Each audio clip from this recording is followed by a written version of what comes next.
नमस्कार. प्रथमतः ज्या ठिकाणी आपण जमलेलो आहोत ती भूमी अत्यंत पवित्र अशी भूमी आहे. की भारत ही साधू संतांची भूमी आहे असं म्हटलं जातं आणि त्या साधू संतांच्या भूमीमध्ये ज्ञानोबा तुकोबांचं नाव सगळ्यात अग्रस्थानी घेतलं जातं आणि त्याच तुकोबांचा अनुग्रह ज्यांना मिळाला आणि ज्यांनी आपली साधना केली आणि फार कमी संतांना समाधी घेण्याचा योग येतो, त्या समाधी घेतलेल्या ठिकाणी आपण बसलेलो आहोत. त्या ठिकाणी येणारे प्रत्येक विचारांची कंपनी सुद्धा पवित्र आहे आणि अशा पवित्र ठिकाणी आपण ही साधना करण्यासाठी जमलेलो आहोत. ही वक्तृत्व म्हणजे काय आहे, वक्तृत्वाची साधना काय आहे, तर ही साधना आपण या पुढच्या कालावधीत समजून घेणार आहोत. परंतु आपल्याला याचं उद्दिष्ट काय आहे की हे आपण आज शिबिर घेतलेलं आहे, याचं उद्दिष्ट काय असेल तर सगळ्यात महत्वाचं की प्रभावी संवाद कौशल्य आपल्याला आलं पाहिजे. आपण एकमेकाशी बोलतोय, एकमेकाशी चांगल्या पद्धतीने मित्रांच्या गप्पा मारतोय, परंतु प्रभावीपणे कसं बोलता येऊ शकतं.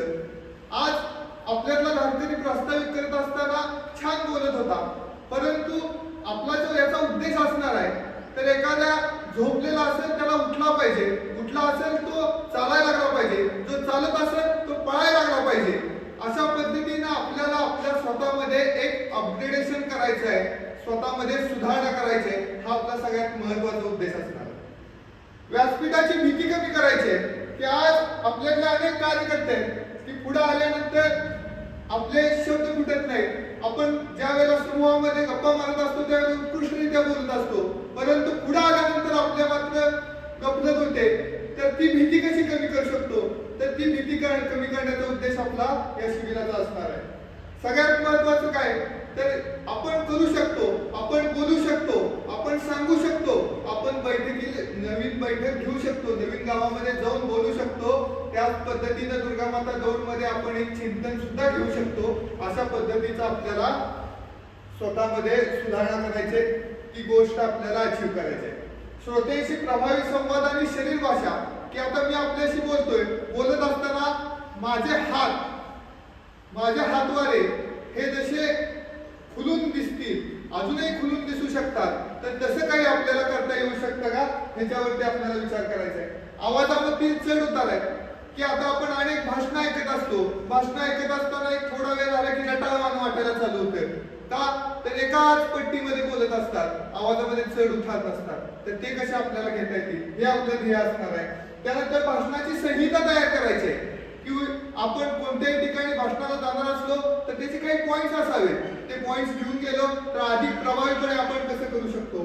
त्यानंतर भाषणामध्ये काही कथा सांगू शकतो की ज्या कथेमुळं त्या भाषणाची लांबी तर वाढतेच, परंतु त्यातून काहीतरी बोध घेऊन लोक जाऊ शकतील.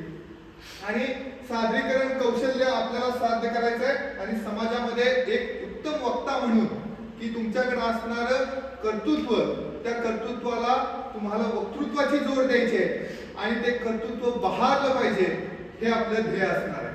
त्यानंतर पुढं आपण सुरुवात करणार आहोत. तर पहिलं वक्तृत्व म्हणजे काय, वक्तृत्वाची एक छान व्याख्या की ज्या वक्त्याला हृदयाची तार छेडता येते आणि विचारांची बीजे निर्माण करता येतात, त्याला वक्तृत्व म्हटलं जातं. मग काय आहे हे वक्तृत्व, तर विचार प्रभावीपणे मांडण्याची क्षमता. की आता प्रत्येकाकडे विचार आहेत की समाजामध्ये आता प्रचंड वाईट घटना घडतायत, त्याच्यावरती असं झालं पाहिजे, परंतु हे झालं पाहिजे म्हणत असताना ते प्रभावीपणे कसे सांगू शकतो हे आपल्याला दाखवणं म्हणजे वक्तृत्व आहे. श्रोत्यांवरती प्रभाव टाकत असताना त्यांच्यामध्ये विचार निर्माण करणं की आपण समाजासाठी काहीतरी दिलं पाहिजे, हा विचार आहे. तो विचार निर्माण करणं म्हणजे सुद्धा वक्तृत्व आहे. आणि त्या वक्तृत्वामध्ये योग्य भाषा, योग्य शब्द, शरीर भाषा, बॉडी लँग्वेज याचाही भाग येत असतो. तर हे वक्तृत्व आहे. आता वक्तृत्व ही शास्त्र आहे का कला आहे, थोडस तांत्रिक आहे. प्रबोधनकार ठाकरेंच्या पुस्तकातून हा विषय मला मिळाला. अत्यंत सुंदर विषय आहे की प्रबोधनकार ठाकरेंची भाषणं इतकी गर्दी व्हायची आणि ती भाषणं, ती शैली आज त्यांच्या पुढच्या पिढीमध्ये सुद्धा आलेली दिसते. परंतु त्यांनी ह्या वक्तृत्व या विषयावरती पुस्तक लिहिलं आणि ते पुस्तक लिहिल्यानंतर त्याच्यामध्ये एक गोष्ट सांगितली की वक्तृत्व शास्त्र की कला. तर ही गोष्ट सगळ्यांनी लक्षात घ्या की प्रबोधनकार ठाकरे म्हणतात की वक्तृत्व हे शास्त्र आहे. वक्तृत्व हे पहिल्या टप्प्यामध्ये शास्त्र आहे आणि त्यानंतर तुम्ही ते शास्त्र समजून घेतलं की तुम्ही काय होता तर उत्कृती कला होते. त्या शास्त्राचं रूपांतर कलेत होतं. आता शास्त्र म्हणजे काय तर शास्त्र म्हणजे सायन्स की Na+Cl घेतले की NaCl म्हणजे सॉल्ट तयार होतं. म्हणजे काय होतं मीठ तयार होतं. शास्त्रामध्ये हे असं असतं की हे असं असतं. तसंच एखादा गायक आहे तर तो गायक गाणं गात असताना पहिल्यांदा त्याची शास्त्रीय बैठक असते. तो शास्त्र शिकून घेत असतो. ते स्वर ज्ञान घेत असतो आणि त्यानंतर ते स्वर ज्ञान झाल्यानंतर तो गायला चालू करतो. काही गायक असतात की रेल्वेमध्ये गाणं म्हणतात त्यांचा व्हिडिओ व्हायरल होतो परंतु ते 2, 4, 5 वर्षानंतर त्यांचं नाव सुद्धा कुठे दिसत नाही आपल्याला. परंतु जे गायक असतात उदाहरणार्थ घ्यायचं झालं तर महेश गायक सारखे गायक असतील तर ते वर्षानुवर्ष त्यांची गाणी ऐकली जातात. याचं कारण असतं की त्यांनी ते शास्त्र समजून घेतलेलं असतं. त्यांच्याकडे ती ताकद असते. आज आपल्याला हेच करायचं आहे की वक्तृत्व हे पहिल्या टप्प्यामध्ये शास्त्र आहे. त्याचे काही नियम आहेत. ते थोडेसे नियम आपल्याला समजायचे. ते समजले की आपण पुन्हा त्या कलेला आत्मसात करणार आहोत. पुन्हा नियमांची गरज पडत नाही.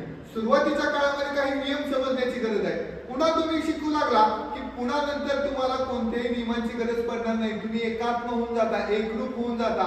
आज जसा एखादा वक्ता येतो आणि आपसूक ज्या श्रोत्यांची मन जिंकून घेतो तसं होतं. त्याला म्हणतात कलेची एकरूपता की एखादा वक्ता कलेत रूपांतर होणं. पण आज आपल्याला हे शास्त्र समजून घ्यायचं आहे. आता ते समजून घेत असताना आपल्याला सगळ्यात महत्वाचं की आपल्या कोणतेही कला आत्मसात करायची असेल. एखादा गायक असेल तर रोजची त्याची बैठक असते, त्याची साधना असते. एखादा वादक असेल तरी सुद्धा त्याला स्वतःचा सराव असतो. तसं वक्तृत्वाला काय सराव असेल त्याला विशेष काही फार मोठा सराव करायची गरज आहे असं नाही. सगळ्यात महत्वाचं एक मी तुम्हाला छान उदाहरण सांगणार आहे की प्राचीन ग्रीक देशातील एक डेमोस्थेनिस नावाचा वक्ता होता. आता तुम्हाला मी उदाहरण सुद्धा एक छान पद्धतीने सांगू शकतो की आता मी तुमच्याशी बोलतोय. हे बोलत असताना मी एका वेगळ्या पठडीमध्ये बोलतोय परंतु मी एक साध्या पठडीत सुद्धा सांगू शकतो की एक डेमोस्थेनिस नावाचा वक्ता होता आणि तो वक्ता होण्यापूर्वी त्याची परिस्थिती अशी होती की तो डेमोस्थेनिस त्या ग्रीक देशामध्ये राहत असताना त्याला उत्तम बोलता येत नव्हतं. तो बोबडा होता आणि त्या बोबडा असताना त्याला उत्कृष्ट असे शब्द त्याच्या तोंडातून बाहेर पडत नव्हते. परंतु दुर्दैवानं वेळ अशी आली त्याच्या घरावरती की त्याच्या घरावरती कोर्टाची धाड पडली आणि त्याची संपत्ती जप्त होती. आणि ती संपत्ती जप्त झाल्यानंतर त्याला कोर्टामध्ये बोलायला लागणार असतं. आणि ते बोलायला लागणार असताना तो डेमोस्थेनिस विचार करू लागतो की मला तर बोलता येत नाही, मी बोबडा आहे, मी काय करू. आणि कोर्टामध्ये तर मला आता भाषण करावं लागेल, तिथं मला सांगावं लागेल की मी निरपराध आहे. आणि अशा वेळेला तो डेमोस्थेनिस प्रॅक्टिस करू लागतो, तो सराव करू लागतो. तो सराव कसा करतो तर त्याला शारीरिक व्यंग असतं. जन्मजात त्याला बोलता येत नसतं व्यवस्थितरित्या. आणि त्यावेळेला तो त्या समुद्राच्या काठावरती जात असतो. त्या समुद्राच्या काठावरती अनेक लाटांचा आवाज येत असतो. ते लाटांचे आवाज त्याच्या कानावरती पडत असतात. ते लाटांचे आवाज जसे कानावरती पडतात तो तसा आपला आवाज वाढवायला लागतो आणि स्वतःच्या आवाजामध्ये बदल करायला लागतो. स्वतःच्या बोबडेपणावरती विजय मिळवतो. त्यानंतर त्याला लक्षात येतं की आपण सुंदररित्या बोलतोय परंतु आपला श्वासोच्छ्वास आहे तो श्वासोच्छ्वास आपला फसतोय. आपल्याला श्वासावरती नियंत्रण नाही. त्यावेळेला तो तिथं असणाऱ्या त्या डोंगर टेकडीवरती चढायला जातो आणि वरती चढत जात असतो. चढत गेल्यानंतर तो थांबतो. ज्या वेळेला दम लागलेला असतो त्यावेळेला बोलायला चालू करतो आणि त्यानंतर आपल्याला श्वासावरती सुद्धा नियंत्रण आणतो. ते नियंत्रण आणल्यानंतर त्याला लक्षात येतं की आता आपल्याला ज्ञान साधण्याची गरज आहे परंतु आपल्याला बाहेर भटकायची सवय आहे. आता काय करायचं तर स्वतःचे निम्मे केस कापतो जेणेकरून मला बाहेर कुठेही पडता येणार नाही. स्वतःच्या घरामध्ये थांबतो आणि ज्ञान साधना करू लागतो. त्यानंतर त्याला लक्षात येतं की आता आपली ज्ञान साधना झालेली आहे, आपण उत्कृष्ट बोलू शकतो. त्यानंतर तो ग्रीकमध्ये त्याच्या कोर्टात किती साक्ष तर उत्तमरित्या देतोच पण त्यानंतर त्याला लक्षात येतं की आपण अन्यायाच्या विरुद्ध लढलं पाहिजे आणि त्या देशातला एक सर्वोत्कृष्ट वक्ता आणि सर्वोत्कृष्ट राजकारणी सुद्धा तो बनतो. शारीरिकरित्या व्यंग असणाऱ्या व्यक्तीची गोष्ट सांगितली तुम्ही. आम्ही तर आम्हाला तसं काहीच व्यंग नाहीये, आम्हाला छान असं बोलता येतं तर आम्ही का नाही बोलू शकणार वक्ते. मग त्यासाठी कोणत्या गोष्टींची गरज असेल तर सगळ्यात सोपी गोष्ट आहे की नेहमी आपण नवनवीन माहिती गोळा करत राहिलं पाहिजे. आज इराणचं युद्ध होतं तर त्या युद्धामध्ये आपल्याला लक्षात आलं पाहिजे की आज आपण जे कार्य करतो त्या दृष्टीने कोणते महत्वाचे मुद्दे आहेत. अमेरिकेचा एक सैनिक त्या देशामध्ये पडलेला असतो, त्यासाठी 48 तास अमेरिकेची विमानं धिरट्या घालत असतात. याचं कारण काय असेल, एका सैनिकाचं महत्व काय आणि त्या देशासाठी त्या सैनिकाचं महत्व काय, आपल्या दृष्टीने हा मुद्दा किती महत्वाचा आहे तो मांडता आला पाहिजे आपल्याला. त्यासाठी आपल्याला नेहमी नवनवीन माहिती, समाजात काय गोष्टी चालल्यात त्या गोष्टी लक्षात आल्या पाहिजे आणि त्याचबरोबर आपण त्या कशा रीतीने मांडू शकतो ही गोष्ट आपल्याला लक्षात आली पाहिजे. ह्याच्या संदर्भात उदाहरण आपण अनेक बघणार आहोत. दुसरं, चालू घडामोडींवरती लक्ष ठेवायचं आहे की देशामध्ये काही चालू घडामोडी आहेत, आंतरराष्ट्रीय काही चालू घडामोडी आहेत. आपण अनेक युट्यूबवरचे व्हिडिओ बघतो, रील्स बघतो, पण त्याच्याही पेक्षा जास्त महत्वाचं काय असेल तर तुम्हाला न्यूज बघणं, रोजच्या बातम्या बघणं हे तितकंच महत्वाचं असणार आहे. त्यानंतर आवाजाचं व्यवस्थापन करत राहायचं आहे की आता आपल्याला लक्षात आलं पाहिजे की आवाजाचं व्यवस्थापन श्री शिवप्रतिष्ठानच्या कार्यकर्त्यांना, धारकऱ्यांना सांगायची गरज नाही, कारण जी गीतं सांगतो आपण त्यातून आपला पहाडी आवाज निर्माण होत असतो. त्यामुळं ती ताकद निर्माण तुमची होत असते, परंतु त्याचबरोबर आपल्याला सलग बोलायची सवय लावता आली पाहिजे. म्हणजे आपण बोलत असताना, मी आज आपल्याशी संवाद साधत असताना आपल्याला सलग बोलता आलं पाहिजे. तर ते आवाजाचं व्यवस्थापन कसं करता येईल, बोलताना आपला बऱ्याच जणांची अशी परिस्थिती होते की आपण आता बोलतोय असं पद्धतीनं आपण थांबतो, तर ते थांबणं, ते पॉज घेणं ह्याच्यावरती आपल्याला काम करायचं आहे. त्यानंतर श्वासांचं नियमन करायचं आहे की एक गोष्ट लक्षात ठेवा की आज सगळ्यात जास्त हे श्वास हा फार महत्वाचा आहे. त्याच्यावरती अनेक योग पुरुषांनी सुद्धा काम केलेलं आहे. तर याचं कारण काय होतं तर हे सगळ्यात महत्वाचं की ज्याला श्वासावरती नियंत्रण आणता येतं ना, तो माणूस आपल्या शरीरातल्या प्रत्येक गोष्टींवरती नियंत्रण आणू शकतो. म्हणून प्राणायामाचं महत्व आहे की आज प्रत्येक जण आपले धारकऱ्यांना शरीर साधना म्हणजे स्वतः रोज व्यायाम करणं हा आपला अपधर्म आहे की आपण हे करतोच. तर ते करत असताना 5 मिनिटं प्राणायामाला दिली तर आपल्या श्वासावरती नियंत्रण येऊ शकतं. तर हे 4 गोष्टी असणार आहेत त्या रोजच्या साधनेच्या असणार आहेत. मी ही PDF आपल्याला शेअर केली जाईल, आपल्याला ह्या गोष्टी पोहोचवेनच. भीती, आता ह्या 4 गोष्टी की दैनंदिन फक्त माहिती घ्यायची आहे, आवाज चांगला ठेवायचा आहे, श्वास चांगला राहिलाय, शरीर यष्टी चांगली आहे की तो डेमॉन्स्ट्रेटिव्ह जसा डोंगरावरती जात होता तसे किमान आपल्याला पुढे आल्यानंतर धाप तरी लागता कामा नये या ताकदीचं आपलं शरीर असलं पाहिजे. त्यानंतर सगळ्यात महत्वाचं आहे की भीती. आता ही भीती काय आहे, कशी होती निर्माण, तर गोष्ट अशी की मी गेल्या 10 वर्षापासून जरी व्याख्यान करत असलो आणि अचानक मला जरी पुढे उभा केलं तर थोडी का होईना भीती वाटते.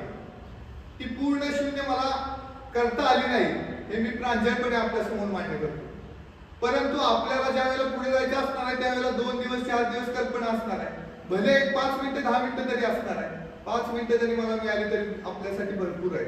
इथं काय वापरायचं, कसं बोलायचं हे मी आपल्याला सांगणार आहे. तर भ्यायचं नाही. ह्याच्यासाठी काय आहे तर तुम्हाला एक गोष्ट माहित असेल की थंडीचे दिवस आहेत आणि थंडीच्या दिवसामध्ये गार पाण्याने आंघोळ करायची आहे. तर ती गार पाण्याने आंघोळ करायची आहे, तर ती गार पाण्याने आंघोळ करत असताना गोष्ट काय होते तर आपण ज्या वेळेला डोक्यावरती पहिलं पाण्याचा तांब्या घेतो त्यावेळेला आपल्याला प्रचंड भीती वाटते, परंतु 1-2 तांबे घेतल्यानंतर ती भीती निघून गेलेली असते. तर ही गोष्ट भीतीची आहे की भीती आहे ती पहिल्या काही क्षणात आहे, ती काही सेकंदाची भीती आहे. ही गोष्ट लक्षात घ्या, ती कंटिन्युअस राहत नाही. कुठल्याही बाबतीतली गोष्ट लक्षात घ्या की एखादं आव्हान आपल्याला दिसत असलं ते आव्हान पहिल्या टप्प्यात असणार आहे, पुढच्या टप्प्यावरती गेल्यानंतर ते आव्हान राहत नाही. त्या आव्हानाला सुद्धा आपण सकारात्मकरित्या घेतलं पाहिजे. त्यामुळे एक गोष्ट लक्षात ठेवायची की कधीही आपल्याला पुढे जायला सांगितलं तर एक दीर्घ श्वास घ्यायचा. एक सुंदर असा फॉर्म्युला सांगितला एका पुस्तकामध्ये की तुम्ही श्वास घेतला, तुम्हाला आता उभा राहिला, तुम्ही श्वास घ्या, श्वास रोखून धरा, पुढे चालत या, पुन्हा श्वास सोडा, 2 मिनिटं प्रेक्षकांकडे बघा, त्यानंतर तुम्ही सुरुवात करू शकता. याचं कारण असं आहे की तुम्हाला ती भीती तुमची तिथं येईपर्यंत जाणार आहे. तर ही भीती काही कायमस्वरूपी नसणार आहे, ही गोष्ट लक्षात घेतली पाहिजे, प्रत्येक वक्त्याने लक्षात घेतली पाहिजे. ठीक आहे. त्यानंतर सुरुवातीच्या काळात मोठ्याने वाचावं. की समजा आता आपल्याला वाटतंय की आता माझी पूर्ण आत्ताच सुरुवात करतोय मी, तर शिवचरित्र पारायण आहे त्यामध्ये आपण नक्की गेलं पाहिजे आणि तिथे वाचलं पाहिजे. ते वाचल्यामुळे काय होणार आहे, नवनवीन शब्द कळणार आहेत, आपले उच्चार स्पष्ट होणार आहेत, चांगले शब्द कळणार आहेत. तर ह्यामुळे काय होणार की आपण ज्या वेळेला बोलायला उभा राहणार त्यावेळेला आपल्याकडे शब्दसाठा असणार आहे. त्यामुळं ते शब्द आपल्याला माहीत असणं तितकंच गरजेचं असणार आहे. त्यासाठी सुरुवातीच्या काळात मोठ्यानं वाचलं किंवा समूहासमोर पारायण असतात हे असतात त्यावेळेला जाऊन समूहासमोर जाण्याचा प्रयत्न करा. की आज प्रत्येकानं काय केलं पाहिजे की आज आता आपण याच्यानंतर एक्सरसाइज घेणार आहे, त्यामध्ये आपल्याला प्रत्येकानं थोडंसं पुढे येऊन समूहासमोर थोडंसं गेलं तर आपल्याला सुद्धा लक्षात येईल की आपण पुढं उभा राहिलो तर थोडीशी भीती वाटते परंतु निघून जाते. तर हे बोलणं आहे ना, तर ह्याची सुरुवात ही अशी असू शकेल की आपण थोडंसं कम्फर्टच्या बाहेर या, की तो आपल्याला कळेल की आपण इथं जाऊन उभा राहू शकतो, परंतु इथून पुढे जाणार आहे तर इथंपर्यंत कम्फर्ट आहे. एक गोष्ट लक्षात घ्या की त्या कम्फर्टच्या पुढेच खरा प्रवास असतो. आपण ते बंद तोडले पाहिजे, तिथून पुढे गेलं पाहिजे. तुम्ही कम्फर्टेबल झोन मध्ये राहायचं नाही कधीच. म्हणजे एक फार मोठा तत्वज्ञ आहे, तो म्हणतो की जी माणसं आपल्या आयुष्यातला कम्फर्ट सोडू शकत नाहीत ना, ती माणसं आयुष्यात फार मोठी उंची काय गाठू शकत नाही. तर स्वतःचा कम्फर्ट तोडा. काहीही नाही. आज तुमच्या समोर बोलत असताना माझी पार्श्वभूमी काय फार मोठ्या वक्त्यांच्या घरात किंवा फार मोठ्या तत्वचिंतकांच्या घरात कधीच जन्म झाला. तुमच्यासारखंच श्री शिवप्रतिष्ठान हिंदुस्थानच्या कार्यात आलो, तिथं थोडंसं बोलायची इच्छा आवड निर्माण झाली, तिथं बोलत बोलत आज हे वक्तृत्व प्रशिक्षण द्यायला उभा राहिलो. ही गोष्ट का घडली, तर तो कम्फर्ट सोडता. तर ते कम्फर्टच्या बाहेर आपल्याला यायचं आहे. सुरुवातीच्या काळामध्ये जास्त आपल्याला बोलायची इच्छा नसली तरी चालेल, पण आपलं ध्येय असलं पाहिजे की मी 3 मिनिटं 2 मिनिटं 5 मिनिटं तरी बोलू शकलो पाहिजे. एखादी कथा घेऊन जायची, ती कथा तरी सांगता आली पाहिजे. ती कशी सांगता येईल मी त्याच्यावरती बोलणार आहे. नेहमी मुद्दे लिहून मुद्देसूद बोलायचं. की आज तुम्हाला जर स्वतःला कसं बोलतात जर बघायचं असेल तर आता ज्या वृत्तवाहिनी आहेत तर त्या वृत्तवाहिन्यांवरती चर्चा असतात, डिबेट्स असतात. त्याच्यावरती काय असतं तर अत्यंत हुशार कीर्तनकार वगैरे आलेले असतात. समजा आपल्या विषयाचे संबंधित आहे, आता कालचा जो घडलेला प्रसंग आहे तो आपल्या जवळचा आहे, तर आपण बघू शकतो की तिथं आलेले ते महाराज आहेत की हरिभक्त परायण रामकृष्ण वीर महाराज कशी मांडणी करतात. तर ते काय करतात की मुद्देसूद बोलतात की हा मुद्दा बरोबर आपल्याला बोलायचा आहे. तर आपल्या बोलण्यामध्ये मुद्दे असले पाहिजे. ते मुद्दे आपल्याला प्रभावीपणे मांडता आले पाहिजे. ते कसे ते बघणार आपण. पाठांतर काही प्रमाणात पाठांतर करू शकता. सुरुवातीचा जो काळ आहे भीती दूर करायची असेल तर आता तुम्ही इथं पुढे आलाय, पुढे आल्यानंतर तुम्हाला आता भीती दूर करायची आहे. तुम्हाला तर एक गोष्ट लक्षात घ्यायची की 5 नाव आपण 4-5 नाव तर घेऊ शकतो. श्री आदिशक्ती तुळजा भवानी माता, पुण्यश्लोक छत्रपती श्री शिवाजी महाराज, धर्मवीर छत्रपती श्री संभाजी महाराज, राजमाता, राष्ट्रमाता, वीरमाता जिजाबाई साहेब आणि तुम्ही जमलेले सर्व धारकरी बंधुजन.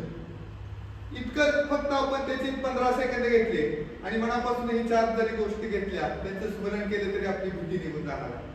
फक्त आपण तिथपर्यंत येऊन ते बोलण्याची गरज आहे, ते सांगायची गरज आहे. आणि सदैव लक्षात ठेवा की कोणीही तुम्हाला 1 वेळ असेल 2 वेळ असेल परंतु तीच माणसं पुन्हा तुम्हाला ऐकायला येतील. मला एक गोष्ट आठवते की मी इंजिनिअरिंगच्या काळामध्ये ज्या वेळेला बोलत होतो, सुरुवातीचा काळ खूप अवघड होता, त्यावेळेला आमच्याच एक शिक्षिका हसायच्या.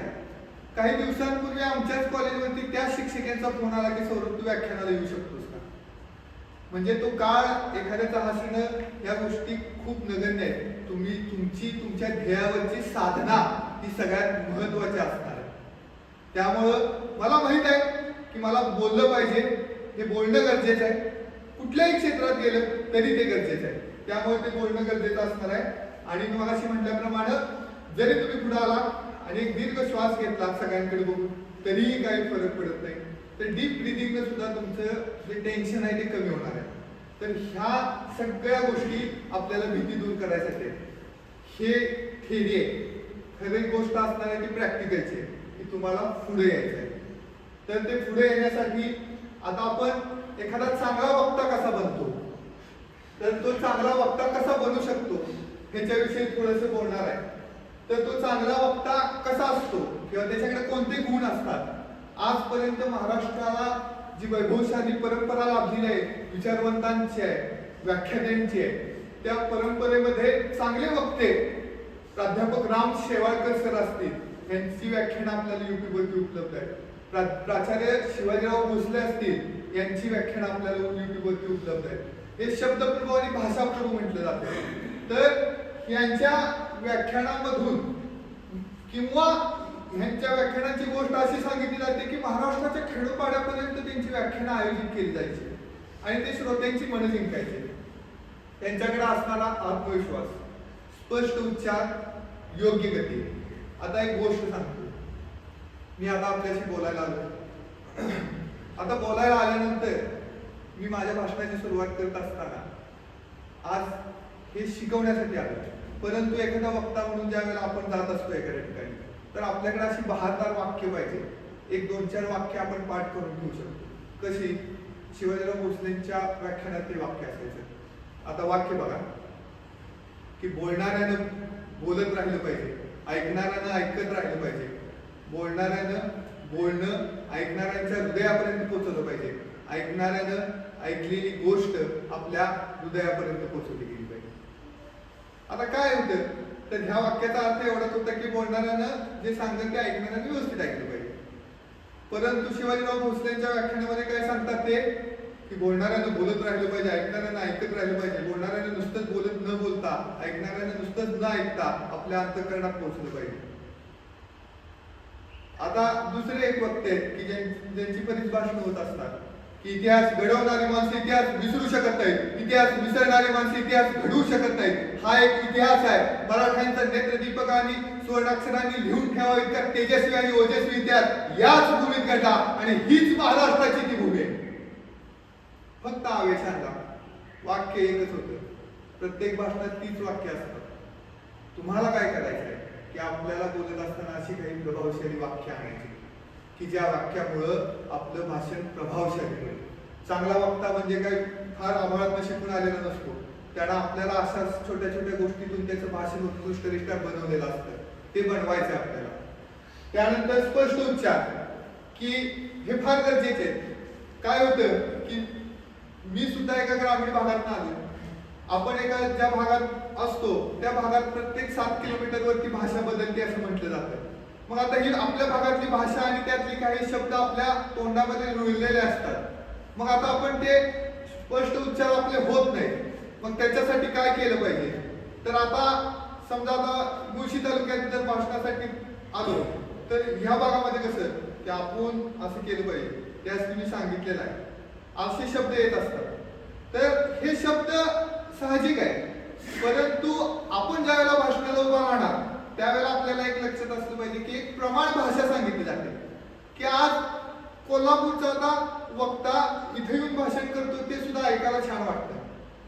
मग हे कसं काय शक्य आहे, तर त्यांनी एक प्रमाण भाषा स्वतः स्वीकारलेली आहे आणि ती प्रमाण भाषा स्वीकारल्यामुळे कोणत्याही भागामध्ये तुम्ही गेला तरी सुद्धा त्या भाषेतून तुम्हाला ऐकता येऊ शकतं, समजू शकतं.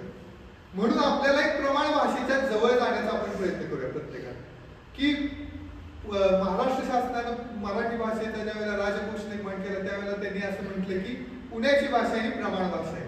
म्हणजे पुण्याच्या भागातली जी भाषा आहे ती प्रमाण भाषा आहे. तर आपल्याला तशी शुद्ध थोडंफार बोलता आलं पाहिजे. ज्या वेळेला पुढे जाऊ त्यावेळेला तरी आपले शब्द तसे आले पाहिजेत ही अपेक्षा असणार आहे.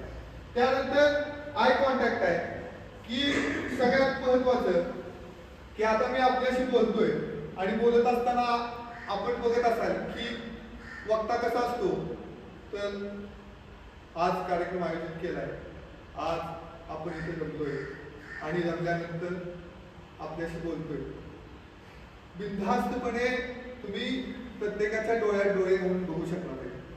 गोष्ट सांगतो की तुम्ही एखाद्या स्टेट बँक ऑफ इंडिया मध्ये गेलाय आणि स्टेट बँक ऑफ इंडिया मध्ये गेलाय आणि तो माणूस तिथं लॅपटॉप वरती बटन मारतोय आणि तिथं मारत असताना तुम्ही त्याला म्हणता की सर माझं असं असं काम आहे. तो एकदा बघत नाही, परत तुम्ही सांगताय सर माझं असं असं काम आहे. तो ऐकत असतोय परंतु तुमच्याकडे बघत नाही. तुम्हाला वाटतं की अरे कसला माणूस आहे.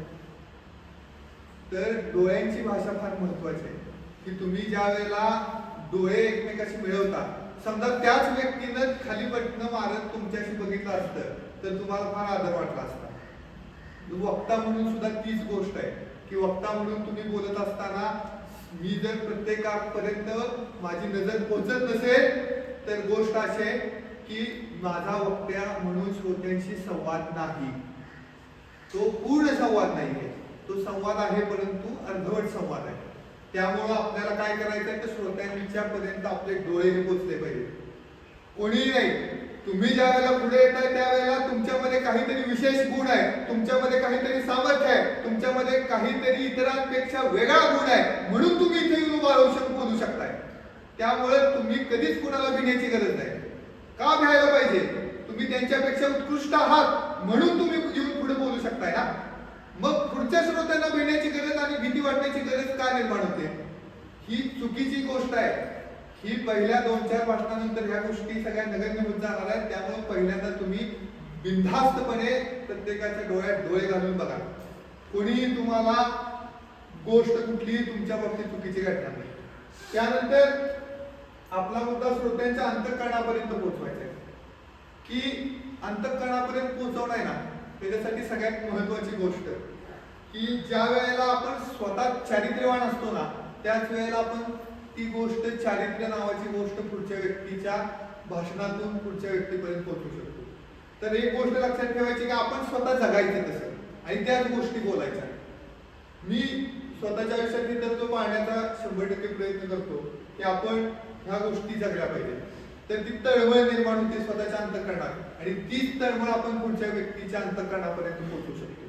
आज पोटोशी वक्ते बरेच आहेत परंतु मोठमोठे आवाज वाढवणं, आवाज कमी करणं ह्या गोष्टी गरजेच्या असतील, ही समाजाची गरज सुद्धा असेल, परंतु आपल्याला ती गोष्ट नाकारून चालणार नाही की आज आम्हाला असं बोलता येईल. आज समाजात आपल्याला जायचं आहे तर समाजाची गरज सुद्धा आपल्याला ओळखणं गरजेचं असणार आहे. त्यानुसार आपलं वक्तृत्व हे मोल्ड करावं लागेल. परंतु जी तळमळ आहे ती तळमळ फक्त आपल्यातच असणार. तर ती तळमळ आपल्याला पुढच्याच्या अंतःकरणापर्यंत पोहोचवायची. मी ती गोष्ट मला खरोखर खूप विचार करत राहतो की ज्या वेळेला शिवछत्रपती लहान असतील आणि त्या छोट्या शिवबांनी अनेक आपले सवंगडी गोळा करत असतील आणि ते सवंगडी गोळा करत असताना त्या सवंगड्यांना ज्या वेळेला आव्हान करत असतील की तुम्ही या स्वराज्यामध्ये सामील व्हा, या हिंदवी स्वराज्याच्या कार्यामध्ये हातभार लावा, त्यावेळेला सगळं काही घरदार सोडून येण्याचं धैर्य धाडस होण्यासाठी शिवाजी महाराजांची भाषा, शिवाजी महाराजांचं वक्तृत्व, शिवाजी महाराजांचं आवाहन, शिवाजी महाराजांची तळमळ त्यांनी ती त्या लोकांच्या मध्ये उतरवली असेल. ती तळमळ उतरवणं हे काम म्हणजे जिकिरीचं काम असणार. तर ते चांगल्या वक्त्यामध्ये ती गुण असतात. व्याख्यान आणि भाषण ह्याच्यामध्ये एक मूलभूत फरक असा आहे की भाषण हे अनेक गोष्टी सांगणारं असतं, अनेक सत्य सांगणारं असतं, परिस्थिती सांगणारं असतं. व्याख्यान हे वैचारिक असतं, त्यातून काहीतरी बोध देण्याचा असतो.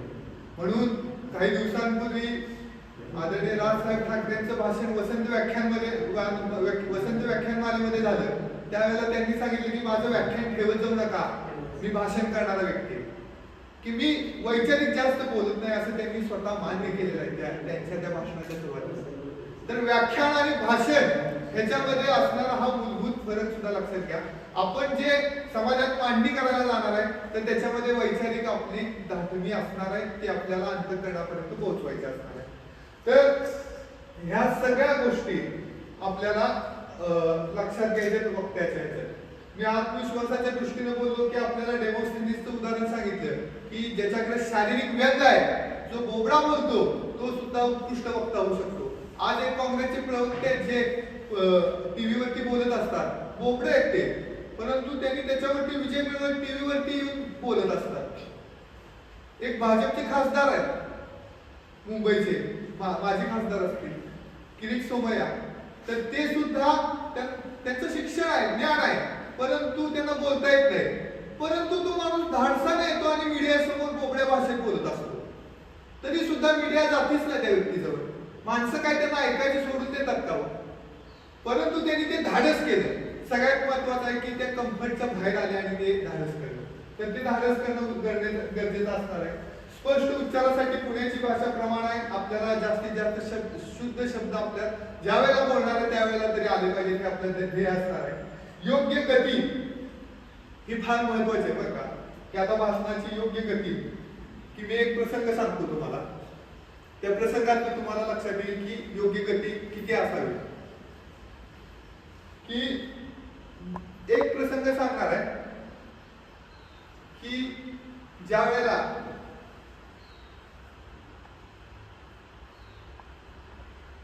पुण्याच्या भागामध्ये प्लेग नावाचा रोग आलेला असतो. वर्ष असतं 1897 साल.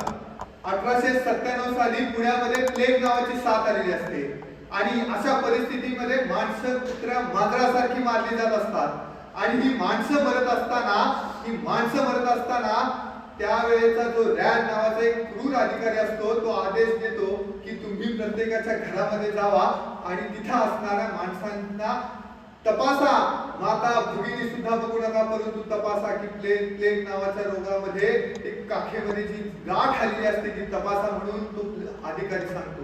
इंग्रज क्रूर असतात, ते प्रत्येकाच्या घरामध्ये जाऊ लागतात आणि अन्याय अत्याचार करू लागतात. त्यावेळेला या पुण्यामध्ये 3 बालक असतात. पुण्याजवळच्या चिंचवड गावामध्ये राहणारी ती 3 भावंड एका रात्री त्या गणेश खिंडीमध्ये जातात आणि त्या तिथं असणाऱ्या त्या रॅड नावाच्या अधिकाऱ्याला मारून टाकतात, त्याचा वध करतात. त्या रात्री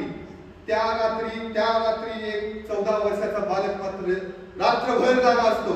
नाशिक जवळच्या बहूर नावाच्या गावामध्ये तो रात्रभर घरामध्ये एलझऱ्या मारत असतो, रात्रभर विचार करत असतो, रात्रभर त्याच्या मनामध्ये वादळ असतं, देशभक्तीचं, राष्ट्रभक्तीचं, धर्मभक्तीचं, स्वातंत्र्य भक्तीचं. आणि ते वादळ घेऊन तो पहाटेच्या वेळेला घरामध्ये असणाऱ्या त्या आई तुळजा भवानीच्या समोर, त्या देवीच्या समोर जातो, नतमस्तक होतो आणि प्रार्थना करतो की मारिता मरतो झुंजे, पण हे आई तुझ्या चरणावरती स्वातंत्र्याचा किरीट चढवल्याशिवाय थांबणार नाही. ही प्रतिज्ञा घेतो आणि शेवटच्या श्वासापर्यंत या भारत मातेला स्वतंत्र करण्यासाठी झगडतो, झुंजतो. त्याचं नाव होतं स्वातंत्र्यवीर विनायक दामोदर सावरकर. गती वाढवता पण येऊ शकते, कमी पण करू शकते. आता दुसरं गतीचं आणि ह्याचं उदाहरण सांगणार आहे की कमी गतीमध्ये सुद्धा कशा पद्धतीने आपण भाषण सांगू शकतो. आता थोडीशी गती कमी आहे परंतु त्याचा आशय मोठा आहे. काय होतं तर असं म्हटलं जातं की तुम्ही ज्या वेळेला भाषण करता त्यावेळेला धबधब्यासारखं पाणी पडलं आणि वाहून गेलं असं होता कामा नये. ते झिरपलं सुद्धा पाहिजे, म्हणजे ते आपण जे विचार मांडतो ते डोक्यात सुद्धा गेले पाहिजे. आता दुसरी गोष्ट सांगणार आहे, एका थोर क्रांतिकारकांचीच असणार. नाशिकचा कलेक्टर होता जॅक्सन नावाचा एक कलेक्टर. इंग्रजांचं राज्य आणि त्या इंग्रजांच्या राज्यामध्ये तो जॅक्सन नावाचा कलेक्टर अत्यंत क्रूर होता. त्याने स्वातंत्र्यवीर सावरकरांचे बंधू होते बाबाराव सावरकर, त्यांना सजा होण्यासाठी त्यांना अटक केलेली असते. आणि ह्या जॅक्सन नावाच्या कलेक्टरचा बदला कोण घेणार याची चर्चा चालू होते त्या नाशिकच्या मित्रमेळामध्ये, अभिनव भारत संघटनेमध्ये. आणि ते अभिनव भारत संघटनेचे सगळे सहकारी एकत्र जमलेले असतात आणि विचार करत असतात की या जॅक्सन नावाच्या अधिकाऱ्याचा आपल्याला बदला घ्यायचा आहे. तो कोण बदला घेणार? त्यावेळेला प्रत्येक जण म्हणतो की मी बदला घेणार. कोण घेणार? त्यावेळेला त्यांच्यामध्ये एक पैज लागते. ती पैज अशी असते की एका मेणबत्तीला आग लावतात आणि त्या मेणबत्ती पेटवली जाते. त्या मेणबत्तीवरती सगळेजण हात धरायचा आणि सगळ्यात जास्त वेळ जो हात धरेल तो नाशिकच्या कलेक्टरचा वध करेल असं ठरलं जातं. ती मेणबत्ती पेटवली जाते. मेणबत्ती पेटवल्यानंतर त्याच्यावरती सगळेजण हात धरतात. आगीची तीव्रता वाढू लागते, त्याप्रमाणे हात सपासप मागे जातात. एक हात मात्र तिथं असतो, एक हात तिथंच असतो. त्या हातातील रक्तानं ती मेणबत्ती विझून जाते, तो हात मात्र मागे जात नाही. त्यानंतर ती मेणबत्ती विझल्यानंतर तो हात मागे घेतला जातो. तो हात असतो अनंत लक्ष्मण कान्हेरे यांचा. गती, आपण गतीमध्ये बदल करू शकतो. भाषण कधी आपलं जोरात झालं पाहिजे, कधी कमी झालं पाहिजे, कधी आवाज वाढला पाहिजे, कधी आवाज प्रखर केला गेला पाहिजे, हे आपल्या हातात आहे. श्री दुर्गा माता दौड मध्ये सहभागी होणं हे प्रत्येकाचं धर्म कर्तव्य आहे. ते त्यानं प्रत्येकाने केलंच पाहिजे. आवाज वाढवू शकता ज्या वेळेला आवाहन करायचं आहे, तळमळीने सांगू शकता की आई भवानीची जर सेवा करायची असेल, भारत मातेचं पान फेडायचं असेल, तर प्रत्येकाने या दुर्गा माते दौडीमध्ये सहभागी व्हा. तळमळीने सांगू शकता. हे बदल आपल्यात करू शकता. एखादा वक्ता बोलत असताना तो काही फार वेगळं सांगत नसतो, परंतु आपल्या ह्या शैलीचा उपयोग करून सांगतो म्हणून आपल्याला ते प्रभावशाली वाटत असतं. तर तो प्रभावशाली आपल्यामध्ये बोलणं आलं पाहिजे. आपल्यामध्ये शब्द आले पाहिजे. त्या शब्दांचा वापर सुद्धा मी पुढे दाखवणार आहे. आपल्याला डोळ्याचा संवाद सांगितलेला आहे, तो अत्यंत महत्वाचा असणार आहे. सगळीकडे डोळे फिरले पाहिजेत आपले. भाषणाची तयारीकडे जाऊया आता, की आता उत्तम वक्ता होण्यासाठी कोणत्या गुणांची आवश्यकता आहे ते आपण बघितले. तर आता भाषणाची तयारी करत असताना कोणते गुण गरजेचे आहेत हे सुद्धा आपल्याला बघायचं असणार आहे. आता भाषणाची तयारी करायला लागलो आपण, की आता आपण ठरवलंय की आता धाडसानं पुढे जायचं आहे. पुढे जाण्यासाठी कोणत्या गोष्टींची गरज आहे ती सुद्धा आपण बघितली. आता ती बघितल्यानंतर एखादं भाषण करायची आता मला संधी आली, तर ती भाषण कसं करणार आपण. समजा आपल्या भागामध्ये मुळशी तालुक्यातल्या हे गावामध्ये आपल्याला श्री दुर्गा माता दौडसाठी चिंतनासाठी जायचंय. तर आता आपल्याला भाषणाची तयारी करायला तुम्ही घेतली, तर ती कशी करणार. तर सगळ्यात महत्वाचं पहिल्यांदा विषय समजून घेणार, की विषय असा असेल की श्री दुर्गा माता दौड मध्ये मला बोलायचंय. समाजातली सगळी लोक येणार आहेत. मी श्री शिवप्रतिष्ठान हिंदुस्थानचा धारकरी म्हणून तर मी तिथे जाणार आहे, परंतु आज समाजाची परिस्थिती आणि आपण करत असलेलं काम याची सुद्धा आपल्याला मांडणी करायची असणार आहे. की आपल्या मांडणीमध्ये ह्या गोष्टी असणार आहेत की आपण बोलत असताना आपला विषय काय आहे. म्हणजे तिथं गेलोय आणि शिवाजी महाराजांचा इतिहासच फक्त सांगितला, आजच्या काळाची वर्तमान परिस्थिती सांगितली नाही, किंवा आपण जे काम करतोय ते किती महत्वाचं आहे ते सांगितलं नाही, तर आपलं भाषण पूर्ण होणार नाही. म्हणजे विषय समजलेला नाही आपल्याला, असं होईल. तर आपल्याला बोलत असताना विषय समजला पाहिजे. आपल्याला विषयाची तार शिरली पाहिजे, की प्रत्येक आपल्या डोक्यात मस्तकात लगेच आलं पाहिजे की आज स्त्रियांवरचे अत्याचार वाढले, परंतु आम्ही निर्व्यसनी, चारित्र्यवान, नीतिवान, धैर्यवान, ताकदवान समाज जर कोण निर्माण करत असलो तर आम्ही समाजामध्ये काम करून ते करतोय. आपल्याला लक्षात आलं पाहिजे की तो प्रसंग पण आहे, समाजाची परिस्थिती, आत्ताची होणारे अत्याचार आणि हा प्रसंग, हे सांगता आलं पाहिजे. त्यानंतर आपल्याला मुद्दे बरोबर तयार करायचे. आपल्याला काय आहे की मुद्दे कोणकोणते, की आपल्याला मुद्दे लिहायचे की पहिल्यांदा श्री शिवछत्रपतींना वंदन, तुळजाभवानीला वंदन. जर तुम्हाला एखादा देवीचा श्लोक येत असेल, अमा एक देवा नको अन्य काही, कृपा छत्र राहो तुझे नित्य डोई, हा शेवटी घेऊ शकता श्लोक.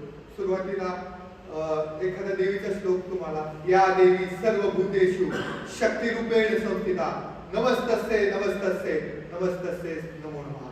की या देवीमध्ये जी रूप आहेत देवीची, त्यामध्ये शक्तीचं रूप आहे, त्याला माझा नमस्कार असो, या श्लोकाचा अर्थ आहे. मग त्याच्यामध्ये दुर्गा सप्तशतीमध्ये हे श्लोक आहे की या देवी सर्व भूतेषु बुद्धिरूपेण संस्थिता नमस्तस्ते नमस्तस्ते नमस्तस्ते नमो नमः. की बुद्धिरूपात एखादी देवी आहे, तिला सुद्धा मला नमस्कार.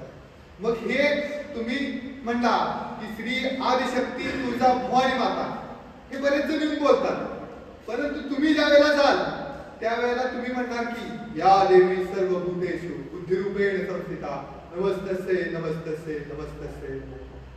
किंवा तुम्ही असं हे म्हणू शकता की महाराष्ट्र धर्म रक्षिके श्री आई तुळजाभवानीला मुजरा करतो आणि आपल्या समोर हा श्री दुर्गा माता दौडचा विषय मांडतो.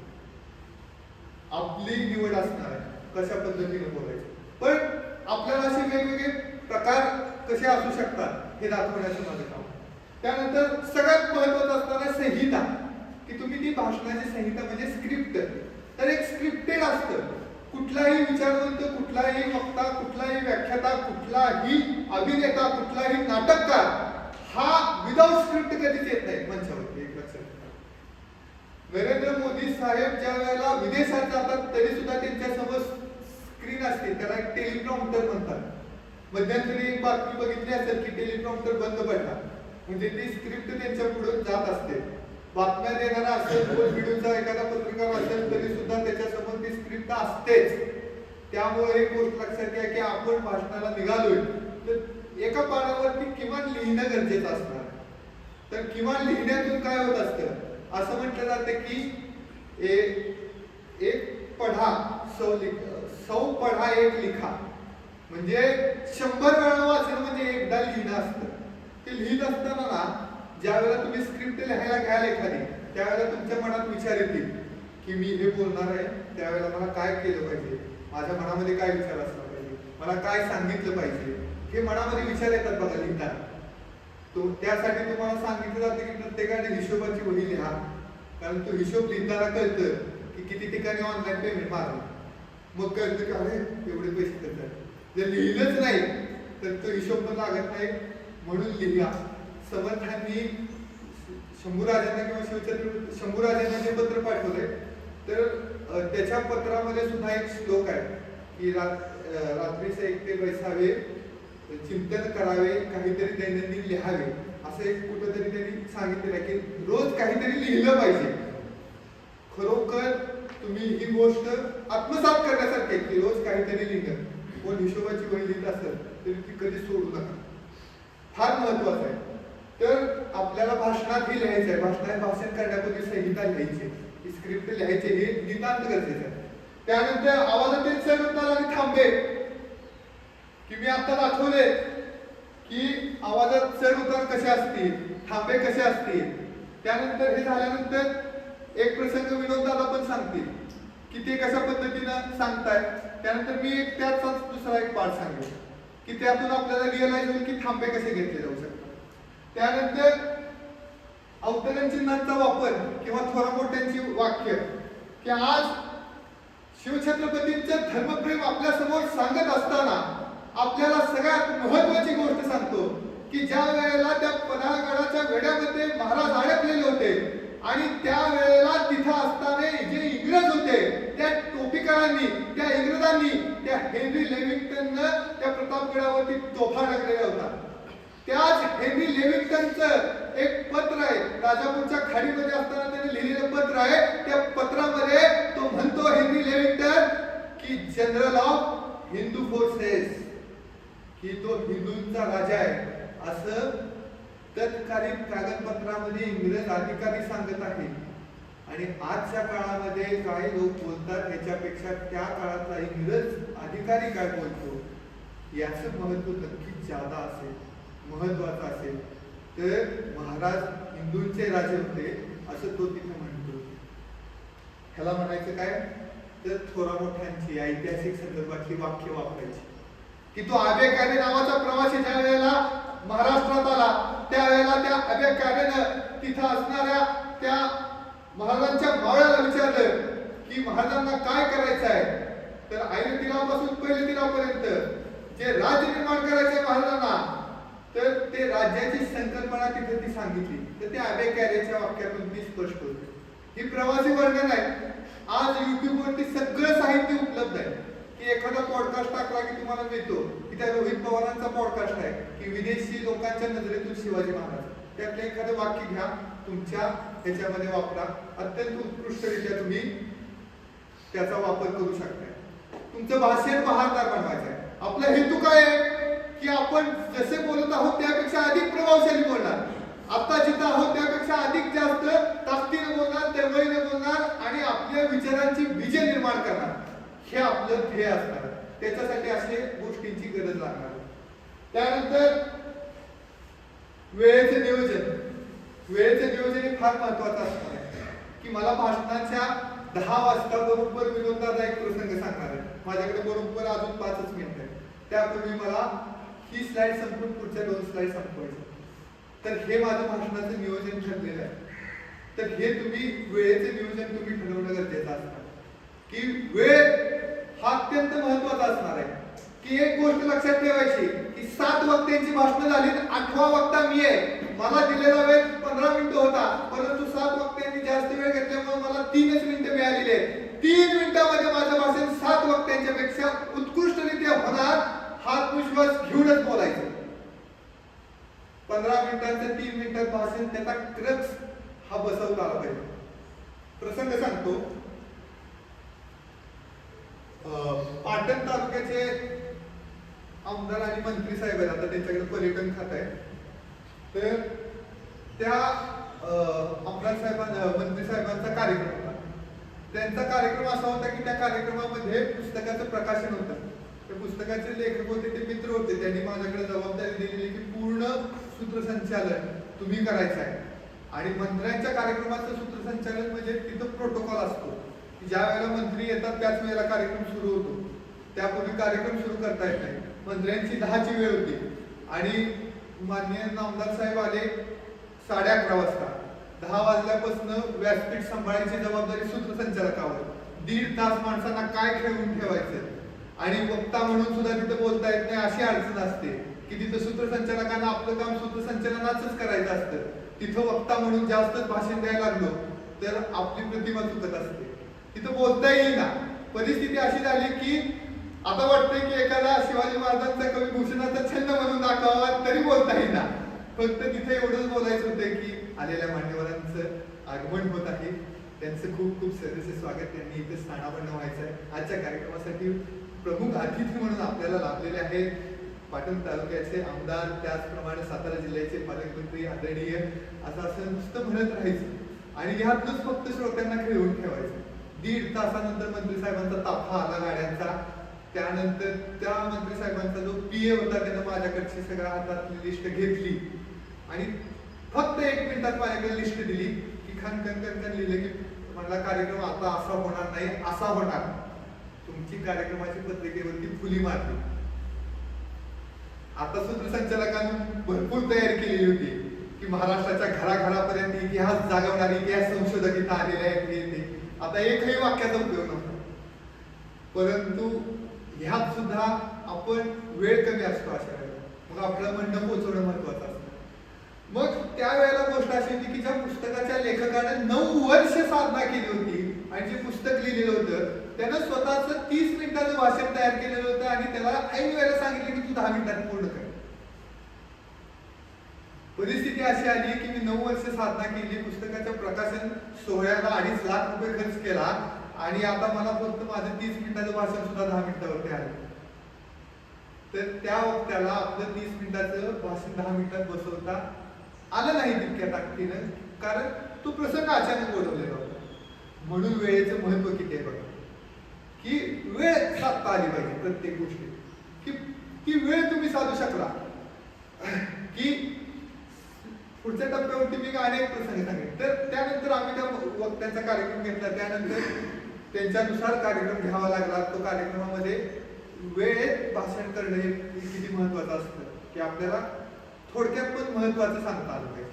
तर ते कसं सांगणार, तर ते तुम्हाला लक्षात आलं पाहिजे की मला ही गोष्ट सांगायची आणि हे संपवायचं आहे, हे मी कट करू शकतो. लगेच आपल्या मनात प्रकाश पडला पाहिजे. हा प्रकाश कधी पडू शकतो तर ही संहिता जर तुमची पक्की असेल की मी हे सांगणार आहे, हे सांगणार आहे, हे सांगणार, तर आपण प्रकाश पडू शकतो आपल्या चित्तात.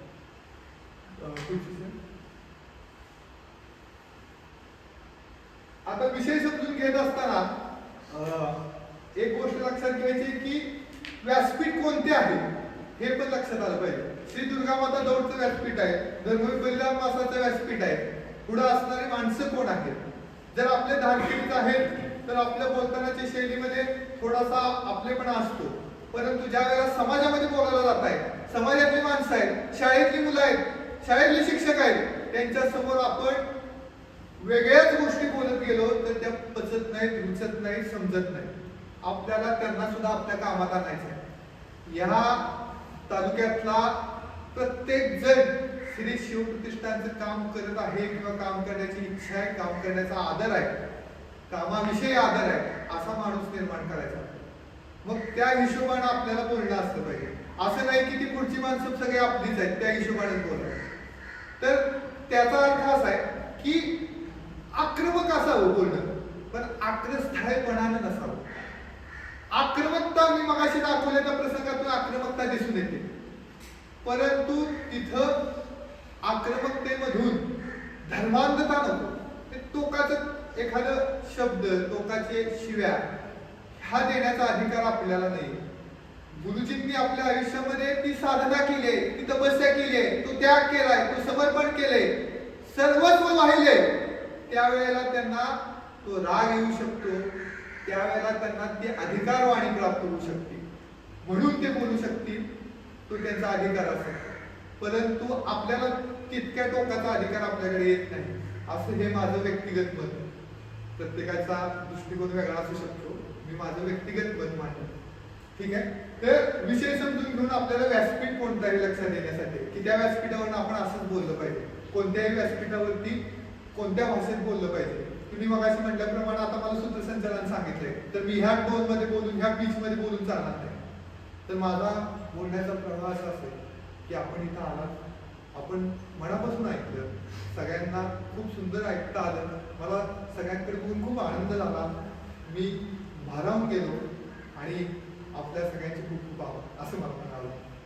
मला असं आक्रस्तेपणानं चिडून आवेशपूर्ण की आज तुम्ही मला बोलवले, मला आदर आहे असं म्हणून नाही चाललं. तर ह्या गोष्टी लक्षात घ्या की कुठं आपल्याला ताणायचं. मुद्दे तयार करणं म्हणजे कसं माहिती काय, एक बिंदू दुसऱ्या बिंदू, दुसरा बिंदू तिसऱ्या बिंदू असा जोडत जायचं. की श्री दुर्गा माता दौड, की तुळजा भवानी मातेकडं जिजाऊ मासाहेबांनी काय मागणं मागितलं, स्वामी विवेकानंदांनी त्या काली मातेजवळ काय मागणं मागितलं, स्वातंत्र्यवीर सावरकरांनी आई अष्टभुजा मातेच्या समोर काय मागणं मागितलं, आणि श्री दुर्गा माता दौड म्हणजे या महापुरुषांनी जसं या देशाचं, राष्ट्राचं, समाजाचं कल्याण व्हावं असं मागणं मागितलं ना, तसं आणि तेच त्या जिजाऊ मातेचं जे मागणं होतं ना, की असा पुत्र दे की ही सगळी पातशाही संपवून टाकेल, सगळी गुलामगिरी संपवून टाकेल, हे युग प्रवर्तनाचं काम करेल असा पुत्र दे. तसंच मागणं आणि तेच मागणं मागण्यासाठी आपण आई जगदंबेच्या पायाशी निघालो. व्यक्तिगत सुखासाठी, व्यक्तिगत आनंदासाठी आणि व्यक्तिगत इच्छा अपेक्षांच्या पूर्तीसाठी वर्षभर आपण देवाच्या चरणी जात असतो. परंतु नवरात्राचे 9 दिवस हे याच उद्देशाने निघालेलो आहोत. तर हे बिंदू आहे, मी जसे सांगितले तसं जिजाऊ मासाहेबांचा बिंदू, विवेकानंदांचा बिंदू, हा बिंदू, अशी बिंदू जोडत जोडत जोडत आपलं भाषण गेलं पाहिजे. म्हणजे ते खुलत खुलत खुलत जातं. त्यानंतर संहितेचा विषय झालेला आहे आपला. संहिता मी तुम्हाला 1-2 दिसतात तर दाखवतो, पुढे टाकलेले. आवाजातील चढ उतार एकाच पट्टीमध्ये बोलणं. आवाजातले चढ उतार लक्षात येत आहे. आवाजातले चढ उताराचं फसलेलं उदाहरण सांगतो. आपले सीएम साहेब त्यांची भाषणं जर ऐकली तर फार काही पॉप्युलर होत नाहीत. त्याचं कारण काय, मुद्दे चांगले असतात, परंतु भाषणामध्ये गोष्ट अशी होती की आम्हाला कोण विरोधक राहिलेला नाही, सगळेच जण आमच्या बाजूने आहेत, आम्ही सगळेच जण मिळून या महाराष्ट्राचे कल्याण करणार आहोत. महाराष्ट्र फक्त महाराष्ट्र नाही, तर आम्हाला सुद्धा आता बेळगाव पर्यंत जायचं आहे. हा टोनच खाली येत नाही. नाना पाटेकरांनी एका भाषणामध्ये सांगितले की सीएम साहेब म्हणजे तुम्ही फार ओरडत जाऊ नका. आणि खरं सांगतो म्हणजे आपण कुठला गट तट पक्ष याच्याशी आपला काही संबंध नाही. आपलं देव देश धर्माचं, राष्ट्राचं, समाजाचं कार्य. परंतु त्यांनी ते ऐकलं, त्यानंतर तुम्ही बघितलं असेल विधानसभेमध्ये अशी परिस्थिती यायची की सीएम आहे का विरोधी पक्ष नेता कळायचं नाही, जोरजोरात ओरडतं. तर त्यांनी ते ओरडणं असं बंद झालेलं दिसेल तुम्हाला गेल्या 6 महिने वर्ष. मी ते फक्त नाना पाटेकरांनी सांगितलेलं बघितलं, त्यानंतर काही दिवसांनी बघितलं तर तो बदल त्यांनी स्वतःमध्ये केला. म्हणजे इतक्या